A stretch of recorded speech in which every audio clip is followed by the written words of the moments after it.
All right, so welcome. Let's apologize for that little hiccup, and we'll get going. So my name is Jana Hexter. I'm with the Northeastern IPM Center, and it's my pleasure to welcome you today to a really interesting presentation on cultural heritage IPM.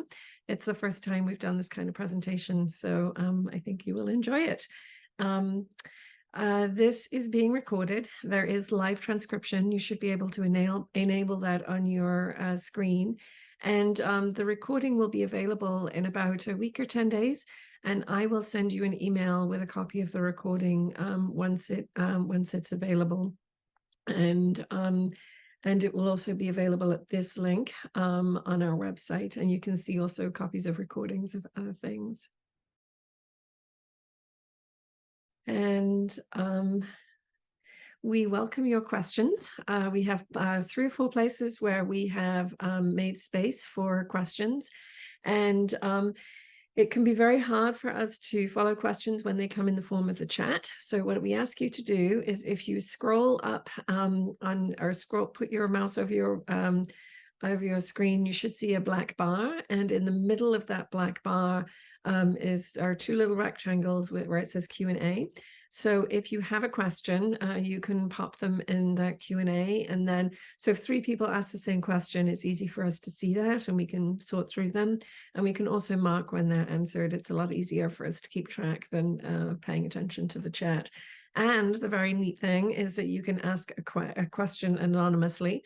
Although there are no stupid questions in our world, but if you wish to do it anonymously, feel free to do that. And I see Rachel has joined us. That's great. Okay. So our presenter today is Rachel Perkins Arenstein. She is a partner in AM Art Conservation, a private practice in the New York area with a specialization in preventive care. She's implemented and conducted IPM programs in institutions of various sizes in the US and abroad. She's worked at the Smithsonian's National Museum of the American Indian Move Project and its extensive press management program from 2001 to 2004. She's a founding member and current co-chair of Museum Pests .net website and the Pest Line listserv. Excuse me, I missed that. She's the co-chair of the Integrated Pest Management Working Group, which created and supports the museumpest.net website and the Pest List listserv. She's held positions at the Bible Lands Museum in Jerusalem and MAI, the Peabody Museum of Art and Archaeology, and the American Museum of Natural History, amongst others.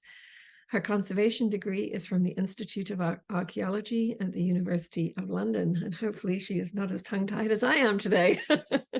So before we begin, we have a few questions for you, and you should see a poll pop up on your screen, and it'll just give us an idea of who is here and what your areas of interest or expertise are, and that will help Rachel to moderate the discussion today a little more adeptly for you. So you should see 4 questions, and I'll just be quiet. If you don't see it on your screen, I know some devices, some iPads have problems with the poll showing up. So I will be quiet while you complete that. And I think that's everybody who is able to see and not driving or otherwise not able to participate. I am going to end it now and share the results. And there we go.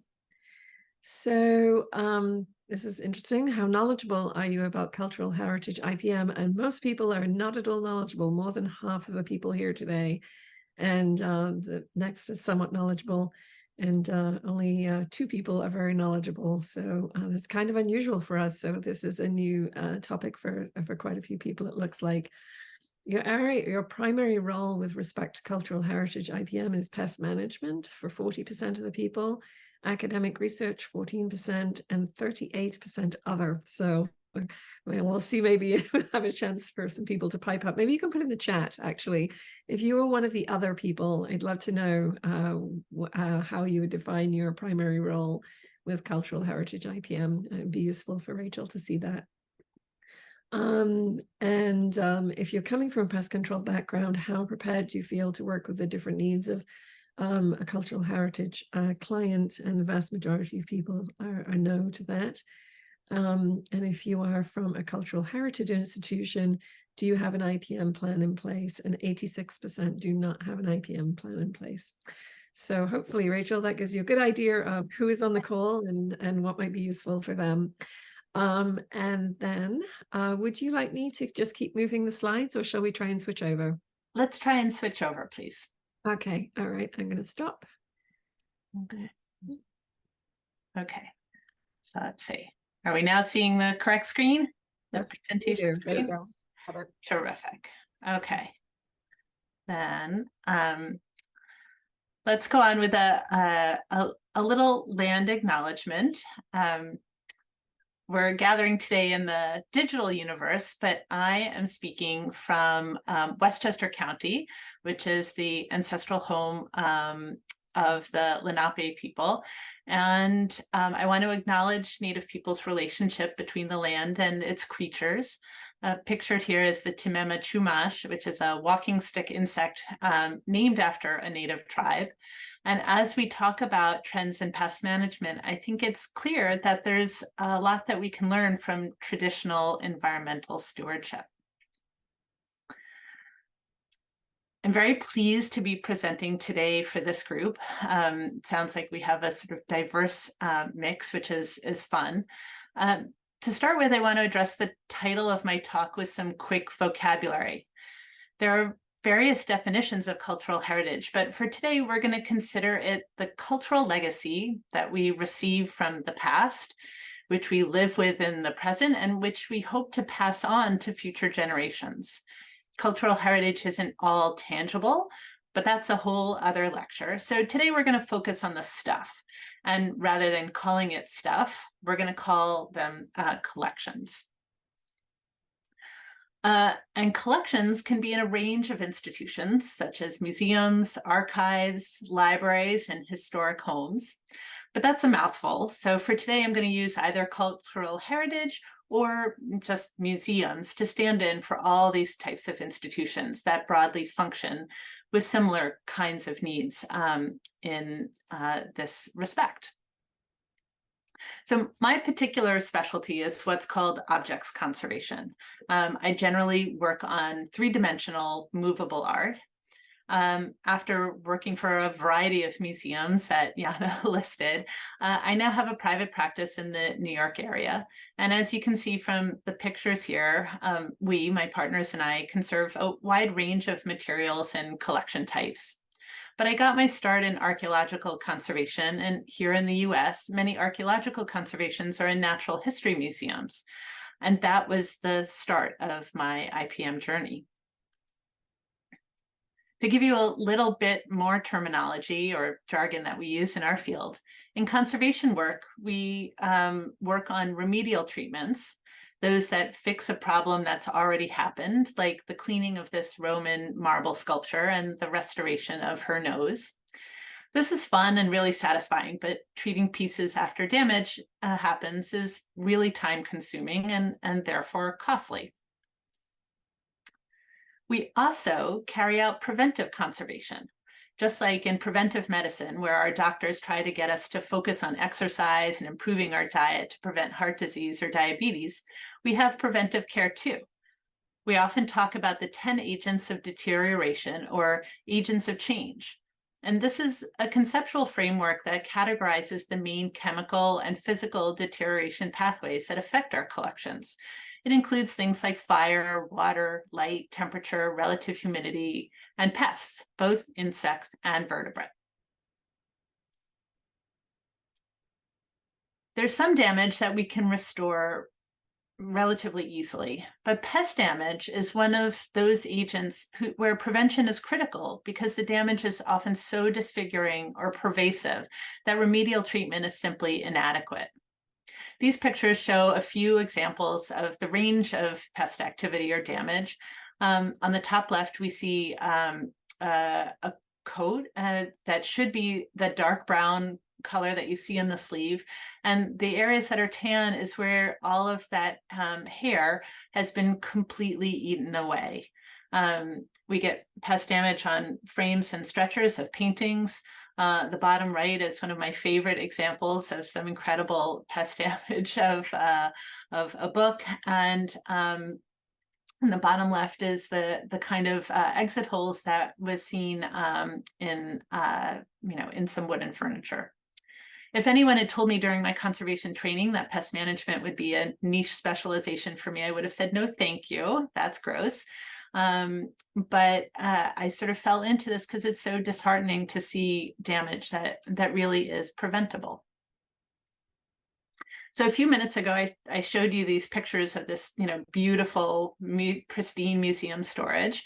That's the goal or the ideal.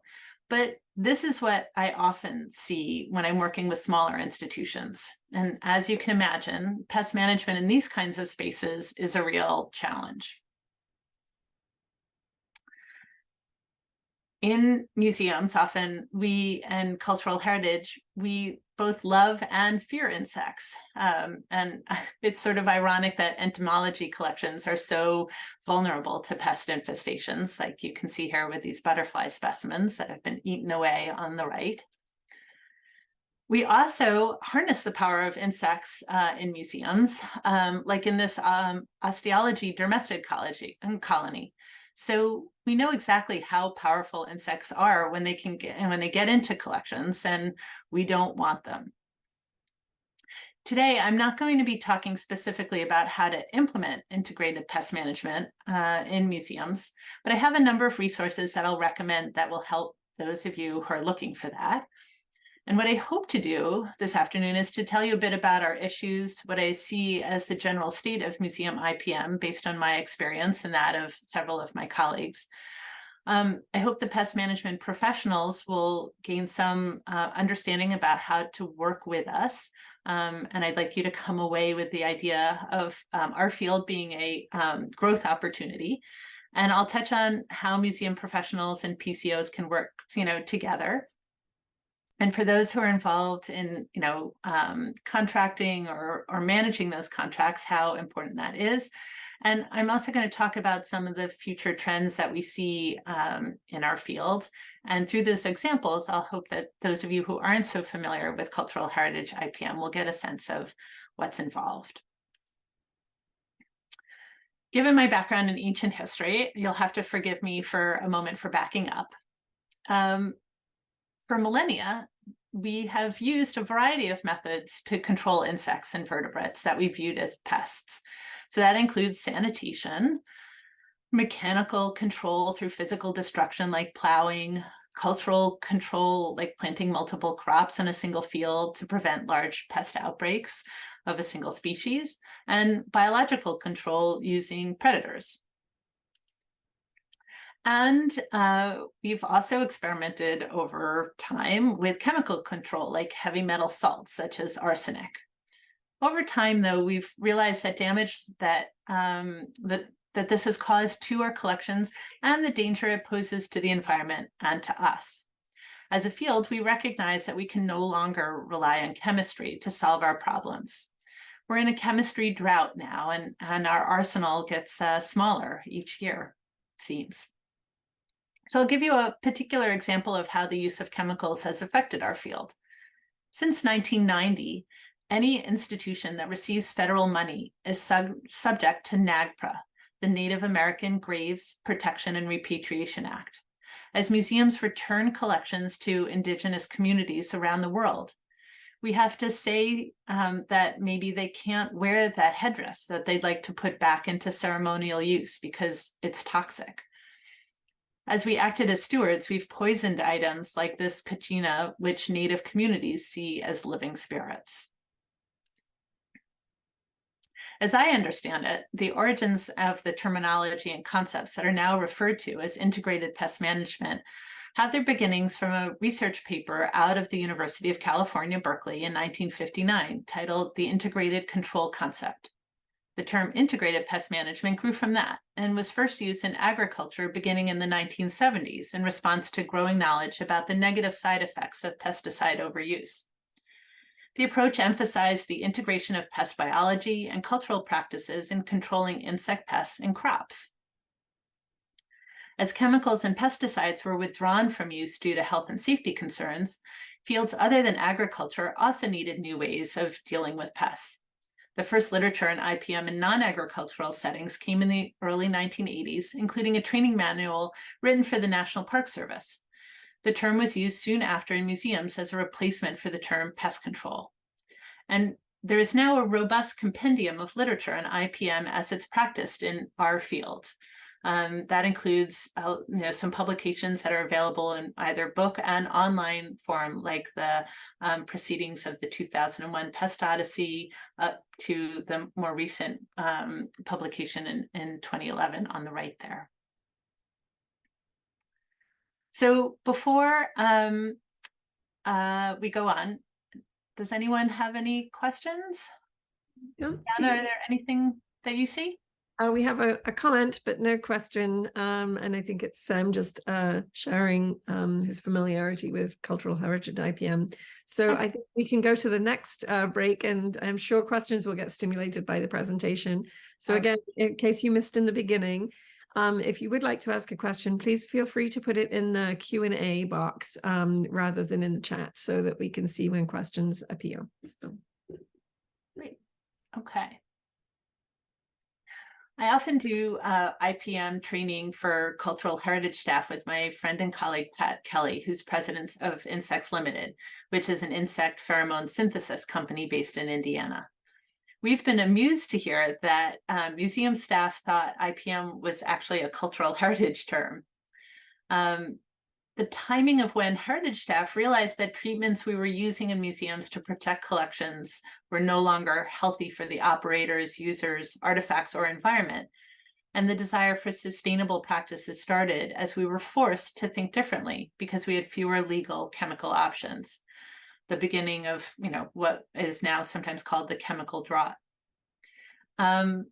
I understand from pest control operators that there's sometimes a weariness surrounding the term IPM. Like it's a great concept and something they'll put on their website and brochure, but it doesn't really fit with the business model. Last year, I attended last winter, the 2023 food processing workshop in Rochester, New York. And I thought it was interesting that every speaker, without really pushing the term IPM, was advocating for it. They were calling for us to use our knowledge of the science of insect biology, behavior, and ecology to be effective, to promote exclusion and sanitation, and to do what we can to prevent infestations before they happen.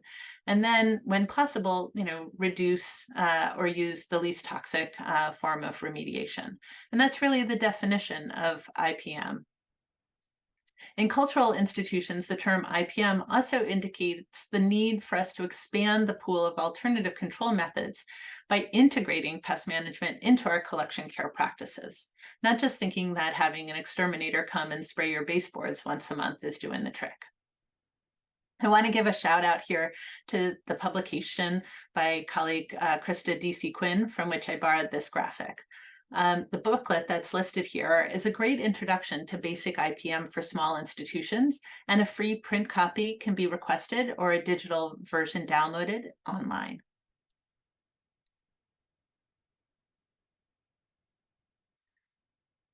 So one of the other sort of major trends in cultural heritage over the last number of years is taking a risk assessment or sort of a risk management approach to collection care. And so an example of this is assessing our needs at a collection and building level, taking a look at where our most vulnerable collections are stored or exhibited. So for example, if this was, if these two galleries were part of like one institution, I'd be more concerned with the mammal hall here with all the yummy taxidermy than in the Egyptian gallery that primarily exhibits inorganic material like stone, ceramics, and glass. But also, recognizing that if this is one big building or museum, that we have to consider things somewhat holistically. So when I first start working with an institution, I generally start with a risk assessment of their collection. I work through their spaces, looking at what kind of materials they have and what agents of deterioration they're vulnerable to. What you're seeing here is on the left is a risk matrix from a great book called Preventive Conservation, Collection Storage. And it's available from the American Institute for Conservation. It's a big tome, it's expensive, but it has a great chapter on IPM from leaders in our field like Tom Strang.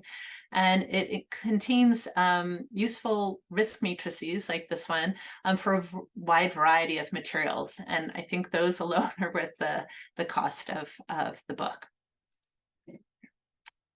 One thing I've learned along the way is the way we categorize pests in cultural heritage is sometimes different than entomologists or PCOs.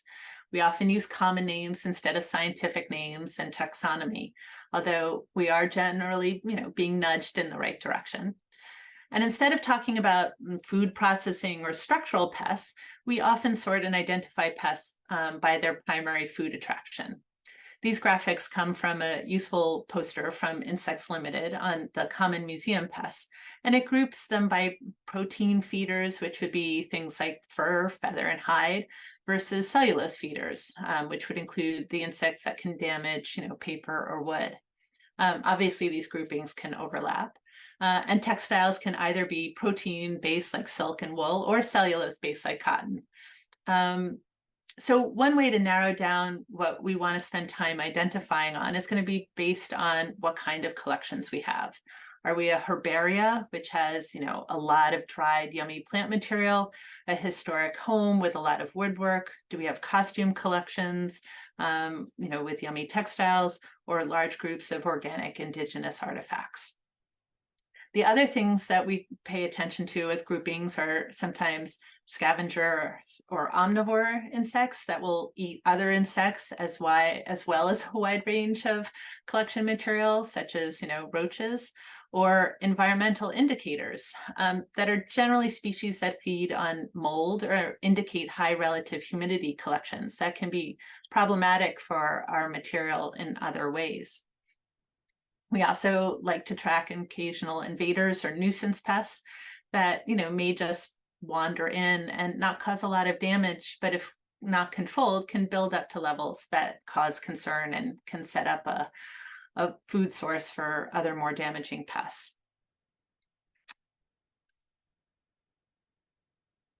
So when we think about the insects that may be in our sort of geographic area, let alone our buildings, sort of the ecosystem of your museums, it can feel a little overwhelming. And when people start monitoring programs in their institution, I sometimes try and make them feel a little bit more comfortable by saying that there's so many insects, we're far outnumbered, but the things that we're most concerned about is really a small subset of things that we consider collection pests and that pose an active threat to our collections. Insects Limited, with their poster, calls them like the dirty dozen, and it includes the most common moth, beetle, and other museum pests seen here in the US. Although if you look carefully at this list, you'll realize that the dirty dozen is actually 16 different species, as a couple of them are grouped together. But over time, in my work, I've learned that this list is very different from the list of insects that form the standard PCO contract. And it's important to recognize this misalignment if when we're setting up a contract to work with pest management professionals, because if they're focused in on other kinds of clients and concerned with like roaches, ants, termites and rodents, and they're not aware that we're looking for drugstore cigarette beetles, webbing clothes moths, silverfish, and carpet beetles, the kinds of services that we're asking for or receiving are not going to be aligned.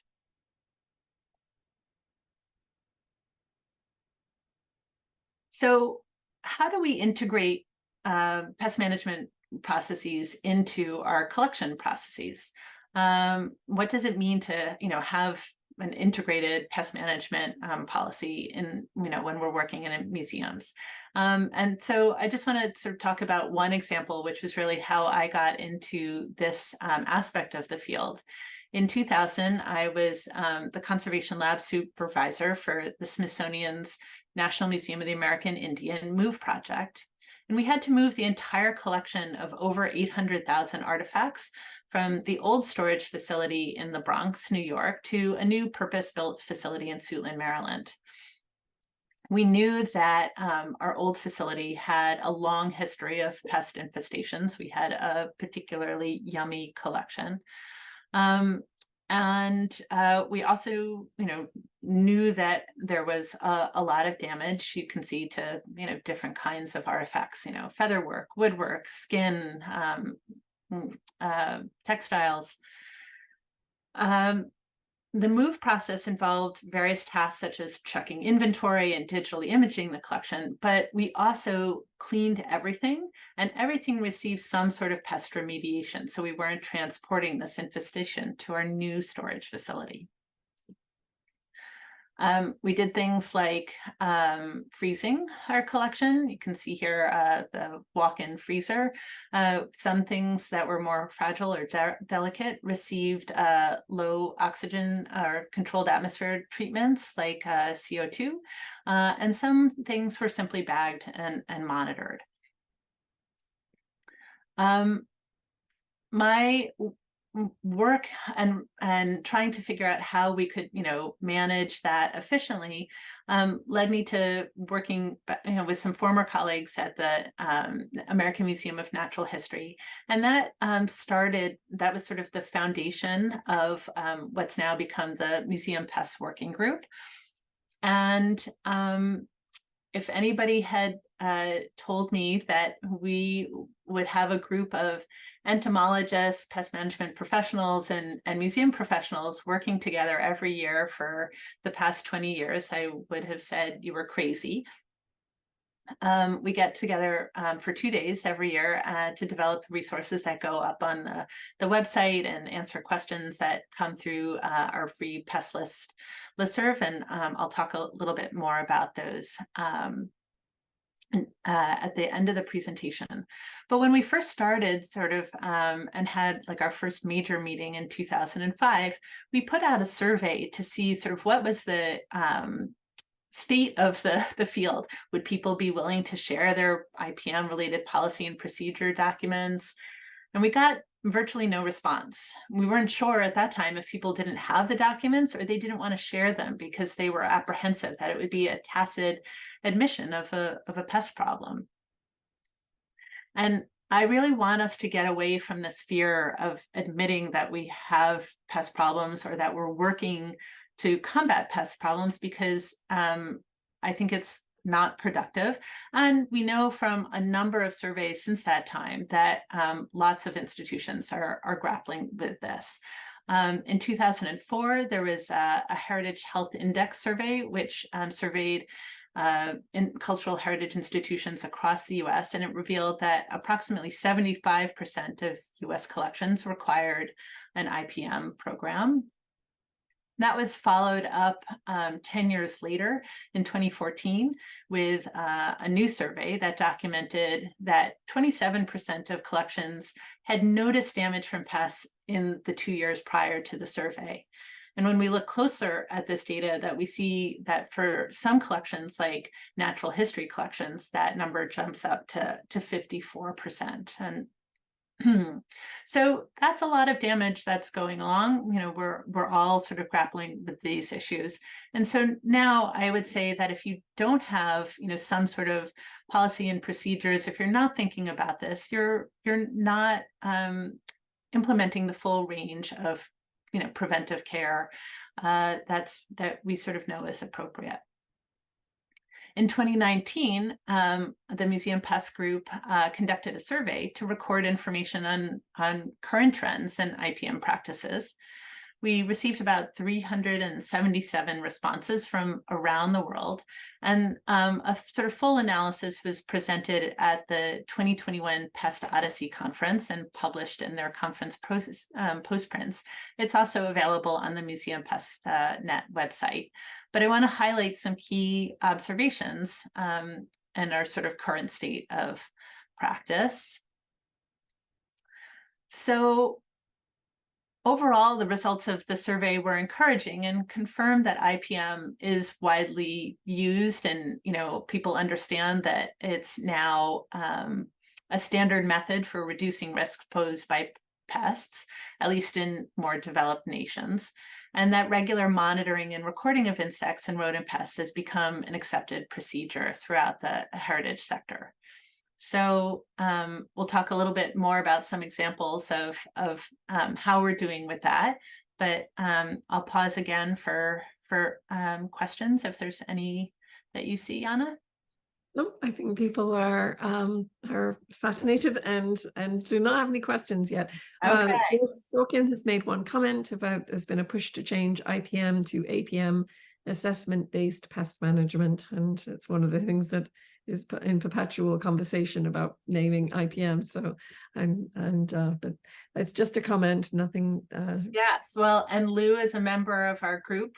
He's someone that we could not do without, and so Lou, I expect that will come up at our next meeting if you want to broach it. Okay, great.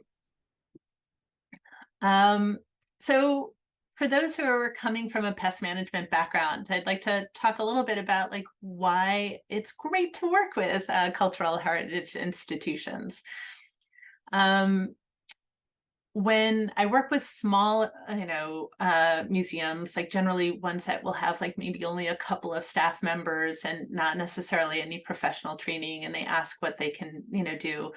The number one thing that I say is, the sanitation and housekeeping, keeping things clean. We know that that's one of the best ways to notice pest activity quickly, to be able to act if we see anything. Very often people will ask why conservators like everything being white in our storage rooms.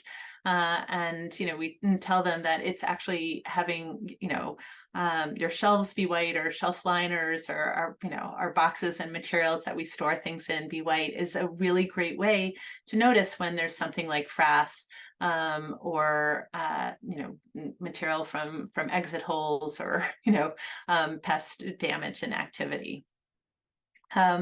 Cleaning is also one of the things that, especially in collections areas, in the exhibits, in our collection storage, that even in larger museums, which may outsource some of the cleaning in galleries, or let's say, food spaces, cleaning in collections areas is generally done by staff who have a very vested interest in, noticing, understanding, and dealing with pest infestations. So, so that's one of the good things about us as clients, that we like to keep things clean. Just to give you an example of a case where cleaning has been incredibly important and helpful, and we don't want to dismiss sometimes these very basic low-tech things, is at the Natural History Museum in London. What you see here on the left is a major corridor in the museum. Their museum, like many large institutions here too, is made up of a number of different buildings that have been sort of connected together over time. So this corridor, it's a major thoroughfare, and it was lined with these large historic display cases which held taxidermy. And they would put the taxidermy, they would, freeze, do a low temperature treatment, kill some infestations, and then they'd put things back. And like you see here with these, big cats, they would get reinfested, over time with webbing clothes moths. And they were trying to figure out how to, to manage this problem. And so this was a big project. It involved shutting, down this this gallery for a period of time. But these areas in red here were sort of the kick plates under the museums, above in the skylights, in the ducts, and you can see some of these. So this is a very old, building, centuries old, and there was centuries old, dust bunnies and debris. We know what we call museum dust, or is really mostly our hair, our skin, our textile, fibers that are particularly yummy. And so the museum has great data showing how dramatically this very deep cleaning was able to make in bringing down their numbers. They'll never get rid of an infestation in that kind of space, but it was really critical in knocking things back to a manageable level. Another thing that we're good at in museums is we like data.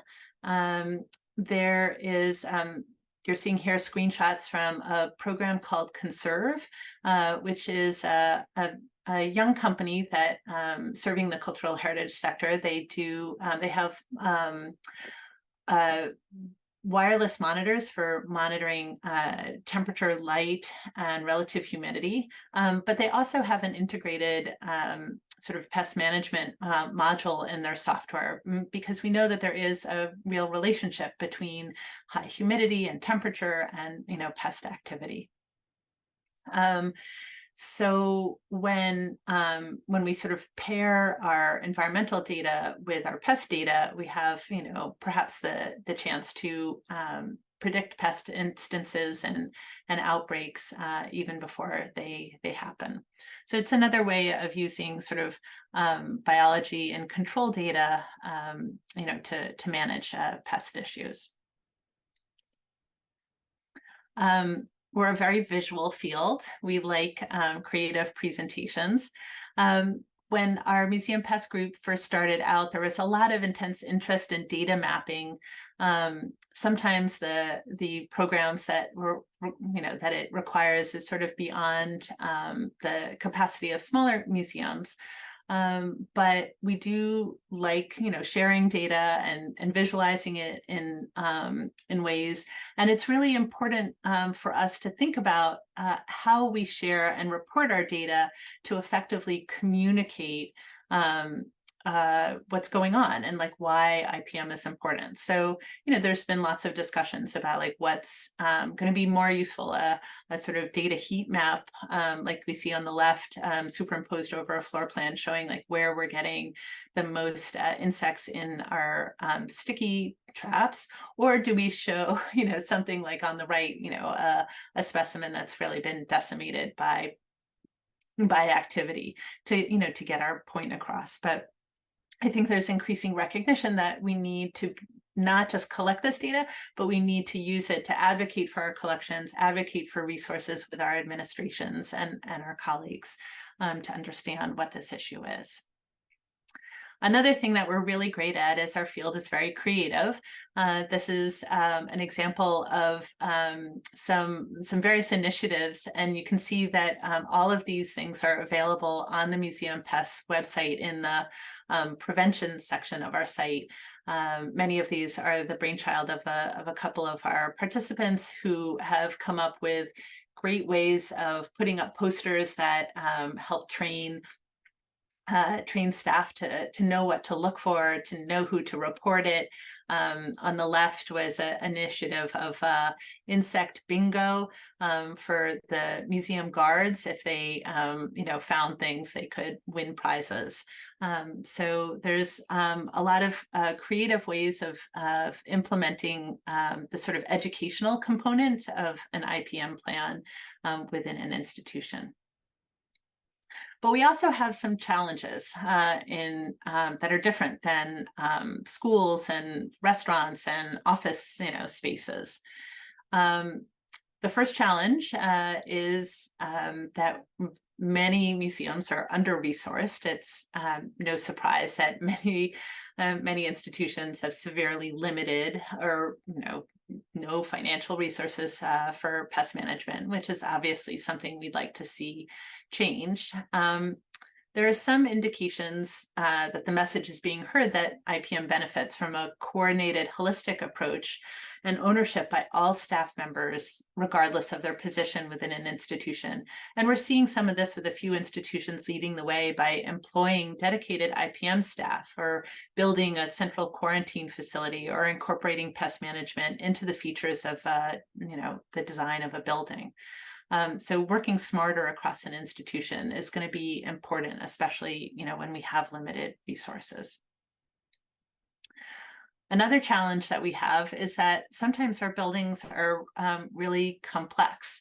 You can see this is the floor plan of the Natural History Museum of London. So managing pests within this size facility and with the complexity of this building is challenging. This is an example. They developed a pest management risk zone approach, where they looked at what was stored in different aspects of the building, and developed different levels of behavioral control that would happen in each of these zones. So for instance, a red zone would maybe prohibit eating and drinking in that high risk zone. The risk zone would also influence how frequently and intensively a space is monitored. So going back to that, one of those earlier slides, again, making sure that your mammal hall receives a higher level of activity and interest than maybe your Egyptian gallery. So understanding for pest management professionals how we move around the building and the complexities of our building is something to be aware of, especially since you might not have free run of our building. You probably would need to be accompanied by staff. There's a lot of locked doors, things like that. Another challenge in our institution is that you're not necessarily just dealing with, let's say, a facility manager or a building manager. We have lots of stakeholders in a museum. A lot of people should be involved in, ideally, what's a whole IPM team. You might want one point person, but an IPM team may include, preservation or conservation people like myself. It would include, maybe the registrars who control works of art going in and out of the museum, event staff, which manage, what kinds of activities go on. Hopefully you have your cleaning staff involved. Hopefully your administration's on board. So there's, a lot of different people that you'd want, if you're implementing IPM, to be involved and understand what this process is. But you might want to designate one person as, the manager of your IPM team to work with your pest control operator.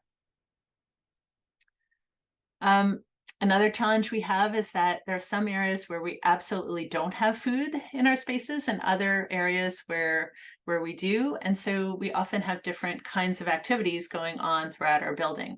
We'll have, galleries, we have labs, we'll have storage and offices, food services, event spaces, and our mechanical rooms.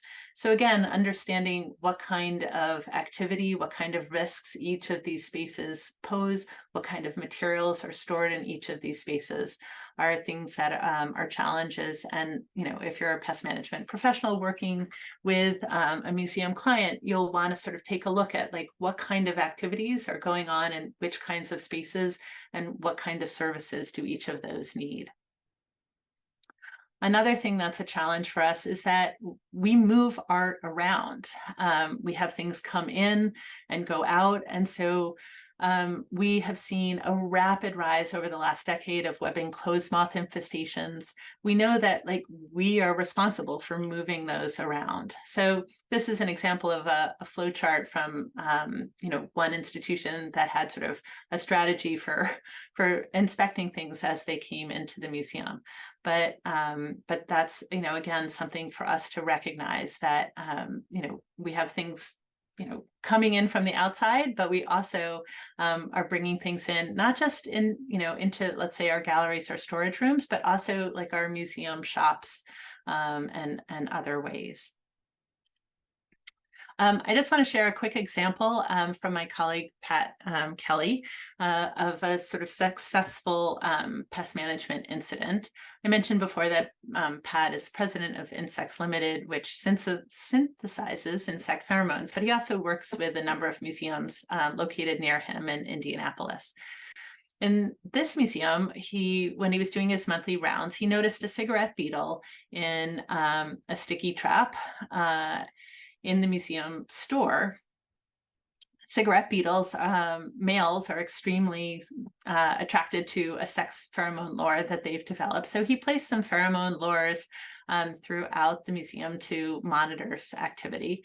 And after several weeks of monitoring, no beetles were captured on the ground level floor, but several were captured in the administrative offices on the second floor. Pat continued to monitor around the museum, but concentrated traps around the administrative offices. Only a single trap in the area of the administrative assistant caught some beetles. And then he started to zero in on this area. He placed multiple traps in the offices around the assistant, even sneaking in to the museum director's office when he was out. And the only trap that caught any beetles was this one. And eventually they started, looking around and trace the infestation to this drawer. Every office or, has, there's always someone who has one of these drawers, with the snacks and the tea and the personal hygiene, items. But if you follow this red arrow, you'll see that the single red Hershey's Kiss, probably a Valentine leftover from a couple of years ago, had a little bit more than love to spread. And if you look closely here at this, I'm not including the video, but this had live larvae in it. So this was just has been a really great example to show this particular piece of chocolate was responsible for more than 30 adult cigarette beetles that had gotten out and a fair distance from this point of origin. So I think this was a great example of a successful monitoring and strategy to locate the source of an infestation before it grew out of control. COVID was a really interesting sort of case study for us. We have on our Museum Pest site a number of short presentations, like 10-minute presentations that talked about the changes that we saw during COVID. In many cases, as things shut down, pest management was considered like an ongoing, essential staff activity. And very often, some institutions saw a decrease in activity because there was less, food. Others and events, some people and institutions saw an increase in activity because we weren't around to keep knocking things back. Some institutions use this time without staff and visitors to enter the building and conduct deep cleaning and deal with areas that were normally inaccessible. But again, it shows that sometimes changes have major effects for good or for bad. This is some data from one of our European colleagues that showed this dramatic uptick that in catches when visitation actually went down. Any questions popping up yet? We have one question from Richard Van Vranken, and he said he's managing a university biological specimen collection with little training or resources. Is there a legal / safer / effective substitute for naphthalene / mothballs? And I won't try and pronounce the middle word. And are they even legal anymore? So I suspect there's some other people on this presentation who might be able to even better answer the issues of legality. I will say that, you know, one thing I know is that there are different, you know, regulations for institutions as opposed to home use. So dichlorvos is now been, you know, sort of, you know, now allowed for home use, but is not for institutional use, I believe, at last check. And so it's really important to check the, let's say, the, you know, the labeling, because if it is not on the label, then it is not legal. And so I really recommend in a case like this that you work with a, you know, a pest control operator to understand, you know, what is both, you know, legal and allowed, and having someone who is licensed and trained to handle anything that's you know, that you would be applying in spaces. I have to say, I have my own, you know, personal background with a collection that had been treated with both naphthalene and paradichlorobenzene, and I developed some real, you know, health effects after working with this collection for a period of time, which went away once that material was put away. So I think, again, we need to be really mindful of, we want to protect our collections, but we also don't want to do that at the expense of, you know, our own health. So I'm sorry if that isn't the precise information, but stick with me because I'm going to talk about some other resources that will be helpful for you. Great. So, And yes, yeah.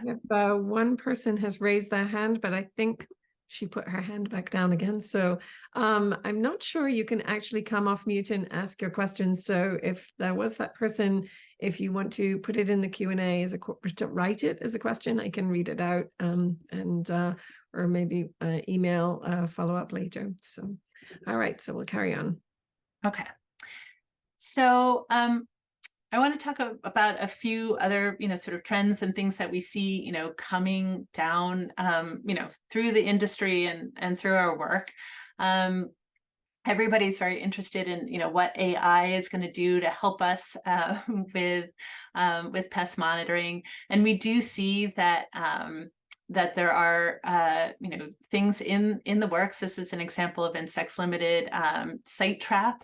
It has, you know, a camera over the insect, you know, trap, and it takes a picture and sends that. It's currently being examined by an actual human, not by a computer. But Adi Doyle of the British Museum has a short presentation on the website, on the Museum Pest website, about a field trial that they did here. So you can see the sticky trap with the lure being filled up with the moths. And so this now is, you know, currently is still sort of like out of the range of anything that's cost effective for cultural institutions. It's primarily, you know, being used now by, you know, agriculture and the food industry. But I think it's, you know, it's coming.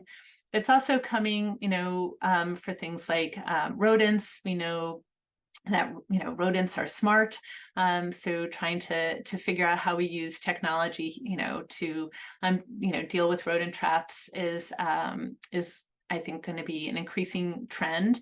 Also because in the EU, even more so than here, there's more of a focus in on animal needs and safety. So for instance, in Denmark, toxic baits for rodents have been outlawed, and new laws require that if a rodent is seen, a certified company must be called to assess the situation and deal with the rodent and, you know, and consider next steps in a specific window of time to prevent undue stress. So given these restraints, the use of remote monitors, you know, makes sense. And I think it will be interesting to see how the industry sort of builds a business model, you know, around this in ways that will be, you know, cost effective for everyone. Also on the Museum Pets website is a really interesting paper, again, from our natural history colleagues in London, where they used predictive artificial intelligence they had data for 20 years in this one building, and what you're seeing here is the predictive model versus what actually happened. And so this is, sort of fascinating to think that that we may be able to predict, not just by knowing that, oh, it's spring and we always get a swarm of box elder beetles or things like that, but there may be ways to predict, what's going to happen in our collection, storage areas. But to do this, we need data. So it's really important that if you're working with a pest management company, or if you're collecting data on your own, that you keep that data, and preferably in like a digital format that allows you to do something with that data rather than just like put it in a folder.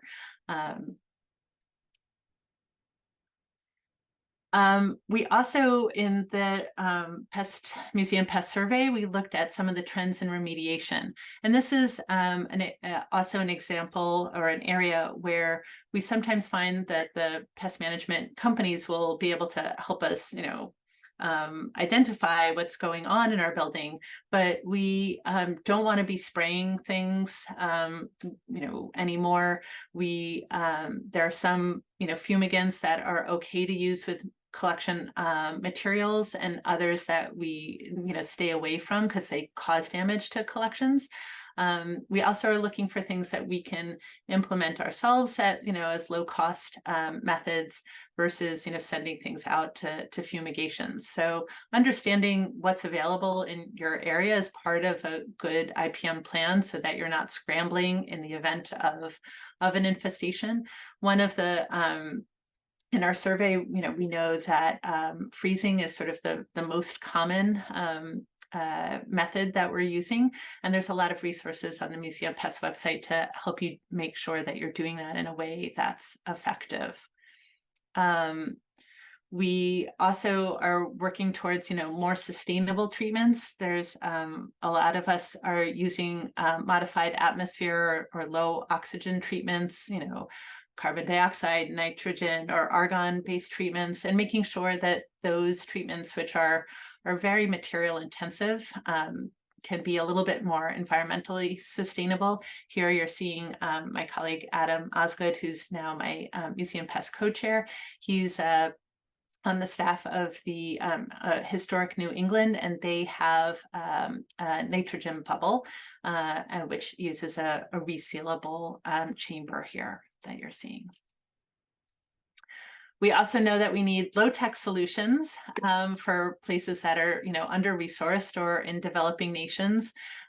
Here you can see me dealing with a heavily infested piece of African art in the U.S. Virgin Islands. They didn't have, this was after, several hurricanes. They didn't have access to any freezing, low, oxygen treatments were out of the question. But a hot car in the sun in the Virgin Islands will get up to over 130 degrees Fahrenheit for a couple of hours. So you can see us, we've used an oven thermometer and some black, trash bags and a black bin, and sort of MacGyvered up a pest management, a pest treatment there. The other thing that we know is a trend is that we are going to, see a decrease in insecticides, increase in specific, species-specific baits. In Europe, they can use insect growth regulators. We haven't seen much of that here, but expanded use of biological control. A couple of years ago, I was doing a fumigation project on a large totem pole with a contractor who was nearing retirement.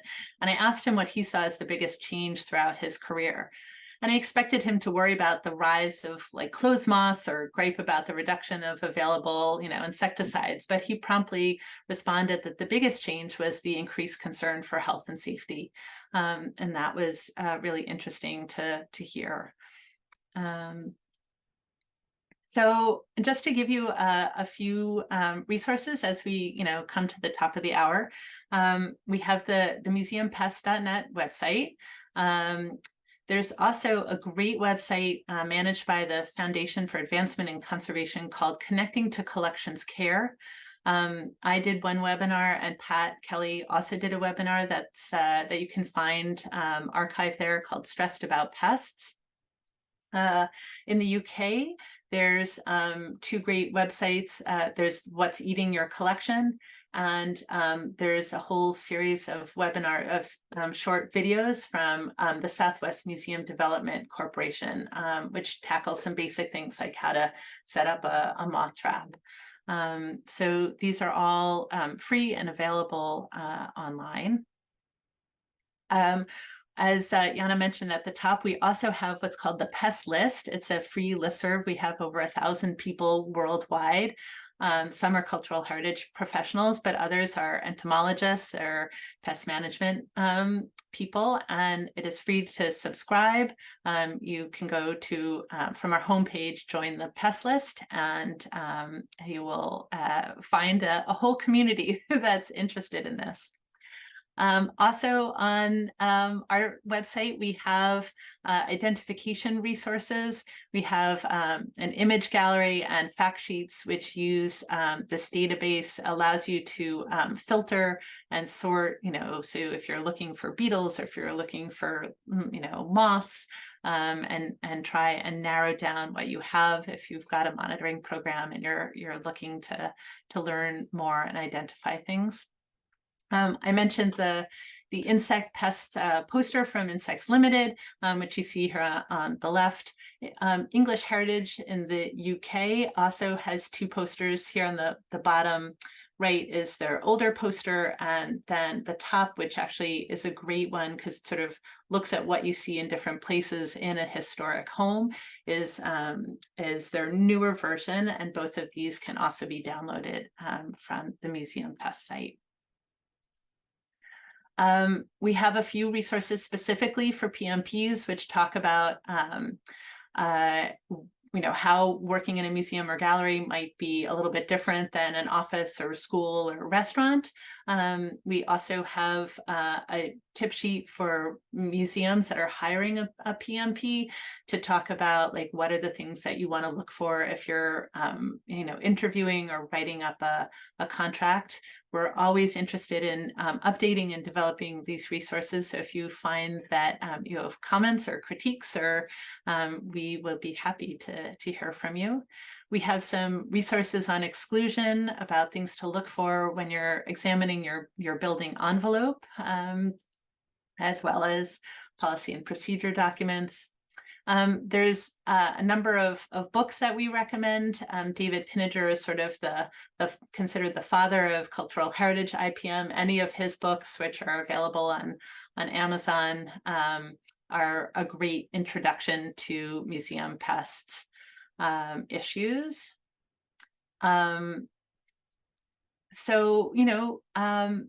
Over the past 20 years, we've seen enormous advances in the knowledge and technology, and how it's being implemented in our field. We know that we're never going to, eliminate all pests, but what we're really trying to do is reduce the risk that they pose to our collections. And we don't need to strive for perfection, but just using some of these basic low-cost actions like regular cleaning, bagging suspected items, reducing our food consumption waste, some realistic monitoring, not to go crazy, some smart analysis of data, and then looking for reasonable remedial solutions are going to be sustainable for us institutionally. Doing something is better than doing nothing. And we recognize that the situation in every institution will be different, but however you implement it, IPM can work for you, as long as you're really focusing in on these fundamentals. So thank you very much for sticking with us.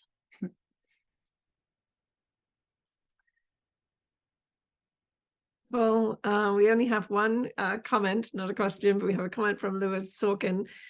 Said sun-heated cars don't necessarily work with bedbug infestations, as they find cooler areas within the car. Sounds like the voice of experience to me there. So that Lou is the big expert on bed bugs. Luckily, we didn't have bed bugs on this one, Lou, and the artifacts were contained within that that bin, and we had a couple of different thermometers that showed that we were hitting the heat, the right temperature for that. I wouldn't recommend that if there were better options, I will say.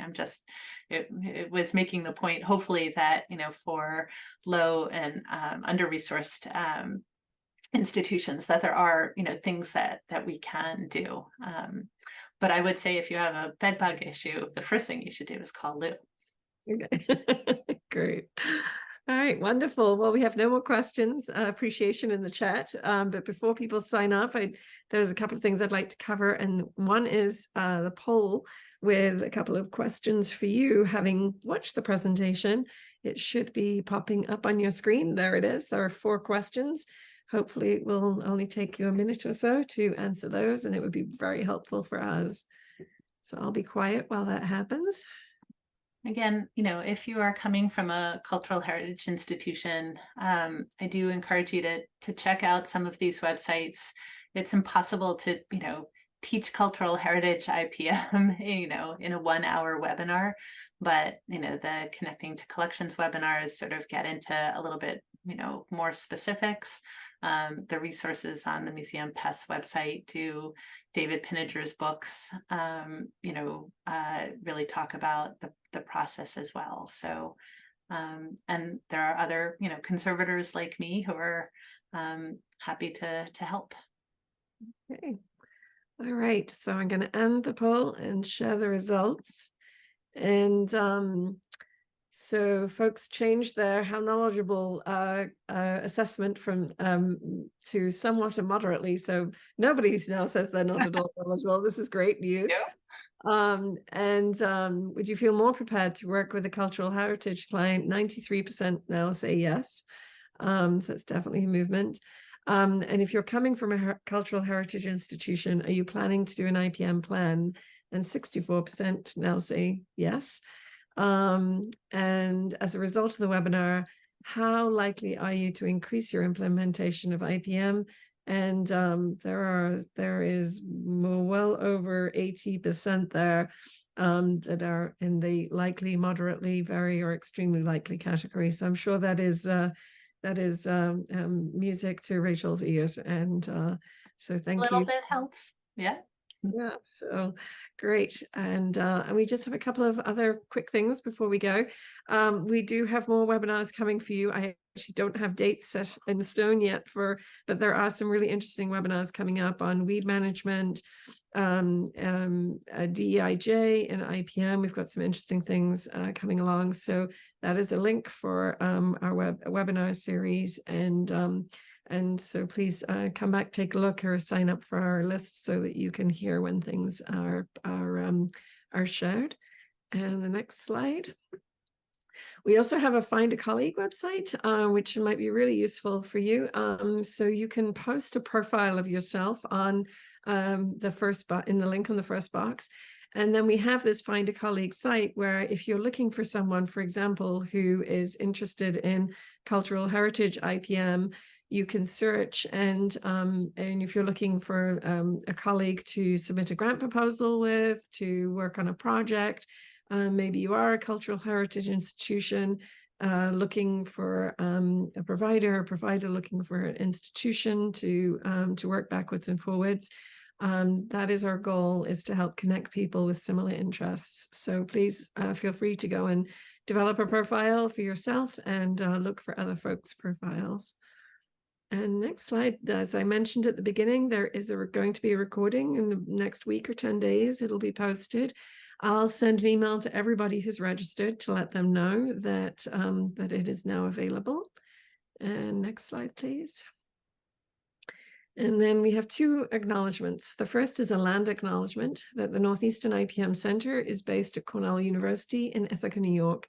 And Cornell University is located on the traditional homelands of the Gayakono, the Cayuga Nation. And the Gayakono are members of the Haudenosaunee Confederacy, an alliance of 6 sovereign nations with a historic and contemporary presence on this land. The Confederacy precedes the establishment of Cornell University, New York State, and the United States of America. We acknowledge the painful history of Gayakono dispossession and honor the ongoing connection of the Gayakono people, past and present, to these lands and waters. And this land acknowledgement has been reviewed and approved by the traditional Gayakono leadership. And then the second acknowledgement is a funding acknowledgement. This webinar would not be possible without funding from USDA NIFA that funds the Northeastern IPM Center, and we're deeply grateful. And finally, an acknowledgement to Rachel for her vast experience and decades of work and scholarship, and I'm sure very many late nights, so that she would be able to put together this presentation so adeptly and deliver it so beautifully. So thank you very much for your generosity in sharing it with us today. Thank you so much for giving me this opportunity, and for everyone for spending the hour with us. Great. As I say, some great participation, folks. So thank you very much. All right. Goodbye.